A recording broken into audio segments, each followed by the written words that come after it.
రోజున కాశ్మీర్ అనేది చాలా పెద్ద సమస్య. ఈ రోజు ఇందాక మన ఇంటర్వ్యూ అడిగారు, కాశ్మీర్ మీద మీరు భారతీయ జనతా పార్టీ ప్రభుత్వం ఇలా చేసింది అంటే నేను వారికి ఒకటే చెప్పాను.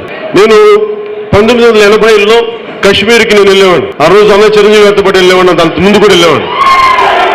అప్పుడు కాశ్మీర్లో ఇంకా మిలిటెన్సీ రాలేదు. ఇంకా మిలిటెన్సీ రాకముందు ఆ కాశ్మీర్లో తిరుగుతున్నప్పుడు అక్కడ చాలా మంది చాలా ప్రేమగా ఉండేవాళ్ళు కాశ్మీరీస్. అలాగే కొంతమంది ఉగ్రవాదులు కూడా కాశ్మీరీ పండిట్స్ మీద అప్పటికి కొంత హింస స్టార్ట్ అయింది. ఇవన్నీ నాకు తెలుస్తూ ఉండే. నాకేమనుకుంటుంది, మన దేశం కదా, ఇక మనందరం ఒకటి కదా.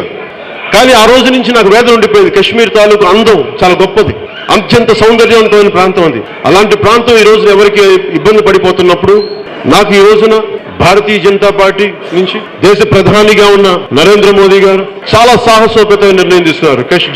జమ్మూ కాశ్మీర్ ని దేశంలో బలమైన అంతర్భాగంలాగా చేసే విధానంలో చర్యలు ముందుగా ఆయన చేసిన విధానాలు ఖచ్చితంగా ఇది ఇబ్బంది కలిగించినప్పటికీ కొన్ని చోట్ల ఇది పర్మనెంట్ శాంతి సౌఖ్యాలు ఇస్తుందని నేను నమ్ముతున్నాను. అలాంటిది ఇది ఈ కాశ్మీర్ సమస్య ఇంకా ఎందుకంటే అది పాకిస్తాన్కి కూడా అది ఎంతో కొంత ఒక శాంతి చేకూరుద్ది. ఎందుకంటే ఈ గొడవ ఇప్పుడు పడి రెండు దేశాల మధ్య ఒక చిచ్చులాగా ఉన్నది.